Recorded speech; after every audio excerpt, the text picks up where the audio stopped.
Hi friends, Hindu Karuna சீரியலில் ஒரு அட்டகாசமான ரிவ்யூ பற்றி தான் இந்த வீடியோவில் பார்க்க போகிறோம். அதுக்கு முன்னாடி நம்ம சேனலை சப்ஸ்கிரைப் பண்ணாதவங்க கீழே இருக்கிற சப்ஸ்கிரைப் பண்ண கிளிக் பண்ணிவிட்டு பக்கத்தில் இருக்கிற பெல் ஐக்கனையும் கிளிக் பண்ணிவிடுங்க.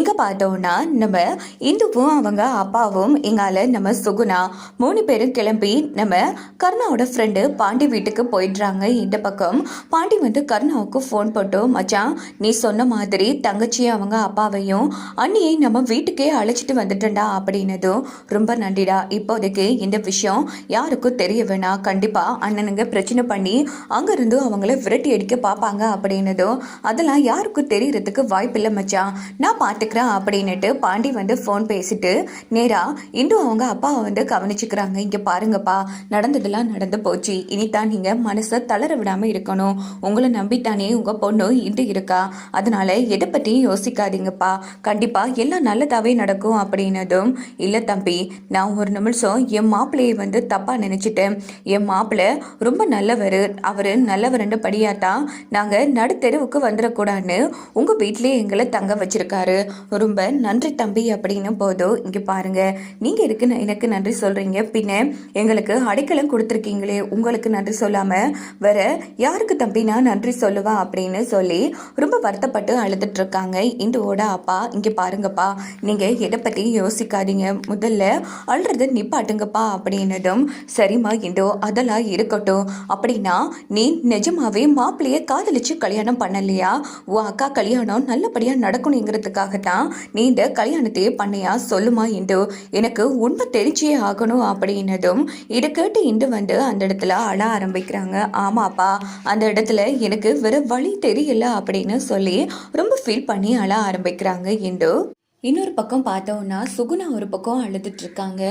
ஏமா, உங்கள் வீட்டு ஆம்பளைங்க இவ்வளோ மோசமாக இருப்பாங்கன்னு நான் கொஞ்சம் கூட எதிர்பார்க்கலம்மா, சொல்கிறேன்னு தப்பாக நினைக்க வேணாமா, 1000 தான் இருந்தாலும் கொஞ்சமாச்சும் மனசாட்சி இருக்கணும், ஆனால் உங்கள் வீட்டு ஆம்பளைங்களுக்கு மனசே இல்லைன்னு இன்னைக்கு தான் தெரிஞ்சுக்கிட்டேன் அப்படின்னதும், சுகுணா எதுவும் பேசாமல் அழுதுட்டு இருக்காங்க. அப்பா, நீங்கள் கொஞ்சம் எதுவுமே பேசாமல் அமைதியாக ரெஸ்ட் எடுங்கப்பா, அப்போ தான் நீங்கள் தெம்பா இருக்க முடியும்ப்பா, ப்ளீஸ்ப்பா அப்படின்னு நம்ம இன்று அவங்க அப்பாவை சமாதானப்படுத்தி ரெஸ்ட் எடுக்க வைக்கிறாங்க.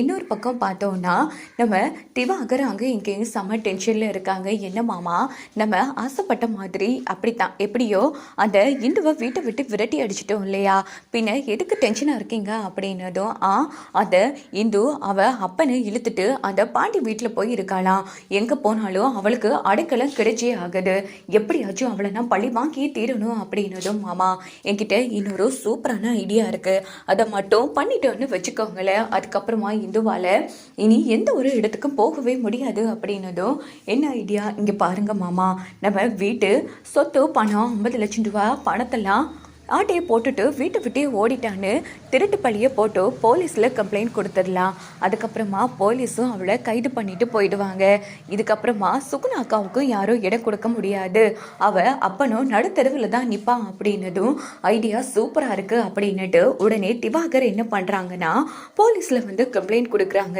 இப்படி எங்கள் வீட்டுக்கு வந்த இந்துங்கிற பொண்ணு திருடிட்டு போயிட்டா அப்படின்னு. போலீஸும் நேராக என்ன பண்ணுறாங்கன்னா பாண்டி வீட்டுக்கு போகிறாங்க. ஏமா இங்கே இந்துங்கிறது யாரு அப்படின்னதும், நான் தான், என்ன விஷயம் அப்படின்னு இந்து கேட்குறாங்க. ஏமா, நீங்கள் அந்த கிருபாங்கிறவங்க வீட்டில் இருந்து 50 லட்சம் ரூபா பண நகையெல்லாம் கொள்ளையடிச்சதா எங்களுக்கு உங்கள் மேலே கம்ப்ளைண்ட் வந்திருக்கு, அதனால கிளம்புங்க ஸ்டேஷனுக்கு அப்படின்னது. சார், எங்கே என்ன பேசிட்டு இருக்கீங்க, என் பொண்ணு ஒன்றும் அப்படிப்பட்டவ கிடையாது அப்படின்னு இந்துவோட அப்பா விட்டு கொடுக்காம பேசுகிறாங்க.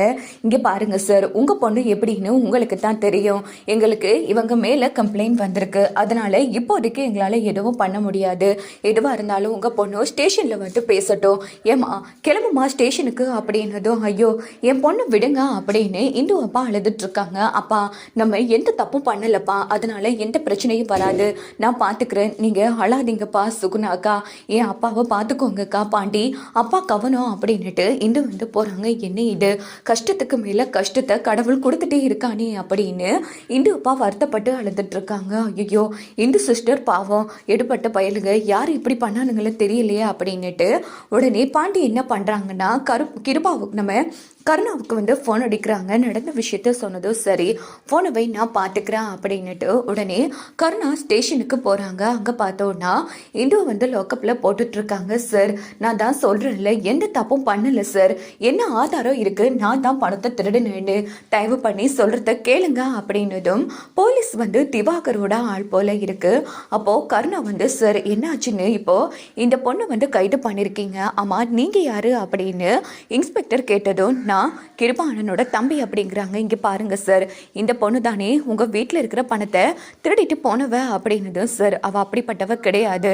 ஆமாம், இவ்வளோ தூரம் வந்து அவளுக்காக பேசுகிறீங்க, நீங்கள் யார் அப்படின்னு இன்ஸ்பெக்டர் கேட்டது. சார், நான் அவளோட பொருசன், அவளை பற்றி எனக்கு தெரியும் சார், யாரோ தப்பான கம்ப்ளைண்ட் கொடுத்துருக்காங்க, முதல்ல அவங்கள வெளியில் விடுங்க அப்படின்னது. என்ன பேசிட்டு இருக்கீங்க சார், உங்கள் வீட்டு அண்ணனுங்க தான் கம்ப்ளைண்ட் கொடுத்துருக்காங்க, அதனால் அந்த பொண்ணு உண்மையை சொல்லும் வரைக்கும் நாங்கள் விட மாட்டோம், எதுவாக இருந்தாலும் கோர்ட்ஸில் வந்து பார்த்துக்கோங்க அப்படின்னதும் உடனே கருணா வந்து வருத்தப்படுறாங்க. ஆமாம், யார் கம்ப்ளைண்ட் கொடுத்தாங்க அப்படின்னதும் உங்கள் திவாகர் அண்ணா தான் அப்படிங்கிறாங்க. உடனே கருணாவுக்கு செம்ம கோபம் வருது. நேராக கிளம்பி நம்ம இந்துக்கிட்ட வராங்க. இங்கே பாரு, நீ தப்பு பண்ணியிருக்க மாட்டேன்னு நான் நம்புகிறேன், அதனால் கவலைப்படாத, எப்படியாச்சும் இன்னைக்குள்ளே நான் உன்னை பெயில் எடுத்துடுறேன் அப்படின்னுட்டு நேராக வீட்டுக்கு கிளம்பி, அண்ணன் ஏன்னு இப்படி பண்ணேன், அதான் அவங்கள வீட்டு விட்டு துரத்திட்டல, பின்ன எதுக்கு போய் பழி போட்டு இந்துவை உள்ளே போட்டிருக்க அப்படின்னதும் உடனே திவாகர் வந்து என்னடா பொண்டாட்டி பாசம் பொங்கிட்டு வருதா, இங்கே பாரு, இங்கே நம்ம வீட்டில் இருந்தால் 50 லட்சம் ரூபா பணத்தை காணும், அதனால தான் நான் கம்ப்ளைண்ட் கொடுத்தேன் அப்படின்னதும் உடனே பார்த்தோன்னா நம்ம பவுனா வந்து ரொம்ப ஹாப்பியாகிறாங்க. அண்ணன் என்ன பேச்சுன்னு பேசிட்டு இருக்கீங்க, இந்து வீட்டை விட்டு போய் 2 நாள் ஆச்சு, தேவையில்லாமல் நீங்கள் இப்படி போய் கம்ப்ளைண்ட் கொடுத்தது ரொம்ப தப்புன்னு, உடனே வாபஸ் வாங்கிட்டு இந்துவை வெளியில் விட சொல்லுங்க அப்படின்னது. ஏய், அவளுக்கு என்ன ஆனா உனக்கு என்னடா, முதல்ல இங்கே வா, இங்கே நிறைய கணக்கு வழக்கு வேலை இருக்குது, அதை வந்து பாரு அப்படின்னதோ. டேய், நீங்கள் பண்ணுறது கொஞ்சம் கூட சரியில்லடா அப்படின்னு கிருபா அப்பா திட்டினதோ. அப்பா 1000 தடவை சொல்லியிருக்கேன், நாங்கள் பண்ணுற வேலையில் நீங்கள் தலையிடக்கூடாதுன்னு, போய் ஒழுங்காக ரெஸ்ட் எடுங்க அப்படின்னு இந்த பக்கம் கிருபா வந்து திட்டிடுறாங்க. இன்னொரு பக்கம் கருணாவுக்கு என்ன பண்ணுறன்னு புரியல. இந்த பக்கம் பார்த்தோம்னா நேராக நம்ம போனா வந்து திவாகர்கிட்ட வந்து பேசிட்டு இருக்காங்க. மாமா, நம்ம போட்ட திட்டம் சக்ஸஸ்ஃபுல்லாக ஆயிடுச்சு, அந்த இந்து உள்ளே போயிட்டா, இப்போ தான் மனசுக்கு நிம்மதியாக இருக்குது அப்படின்னதும் இது எல்லாத்தையும் கருணா அறிஞ்சிடுன்னு கேட்குறாங்க. அடி பாவி, நான் என்ன அடையணுங்கிறதுக்காக பாவம் அவன் மேலே இப்படி ஒரு திட்டம் போட்டு நீ சேர்ந்து தான் பண்ணியிருக்கியா அப்படின்னு கருணா யோசிச்சுட்டு இருக்காங்க. திவாகர் போனதுக்கு அப்புறமா புவனா கிட்ட கருணா வராங்க. எதுக்காக இப்படி பண்ணுற போனா அப்படின்னதும், என்ன மாமா நான் என்ன பண்ணா அப்படின்னதும் கருணா நம்ம புவனா கன்னத்திலேயே ஓங்கி அடிக்கிறாங்க. எவ்வளோ தைரியம் இருந்தால் இப்படி ஒரு பொய் ஐடியாவை கொடுத்து இந்துவோ உள்ள தள்ளிருப்ப, உனக்கு பைத்தியம் பிடிச்சிருக்கா அப்படின்னது. மாமா, என்ன மாமா அவன் மேலே இப்படி பாசம் பொங்கிட்டு வருது அப்படின்னா அவளை நீ காதலிக்கிறியா அப்படின்னதோ. இங்கே பாரு, நான் தாலி கட்டின பொண்ணு இந்து, சொல்லப்போனா இந்த ஜென்மத்தில் என் பொண்டாட்டினா இந்து தான், தேவையில்லாமல் அல்ப ஆசைப்படாத அப்படின்னுட்டு கருணா அங்கேருந்து போனதும் புவனா அழ ஆரம்பிக்கிறாங்க. இன்னும் இவன் இப்படி சொல்லிட்டு போகிறாரு, கடைசியில் இந்த இந்துவை வெறுப்பான்னு பார்த்தா இந்த ஜென்மத்தில் பொண்டாட்டினா அவதான்னு சொல்லிட்டு போகிறான், அப்படின்னா நாம் போட்ட திட்டம் எல்லாமே வேஸ்டா அப்படின்னு போனா வந்து கடுப்பாகிறாங்க. இதோட பார்த்தோன்னா இந்த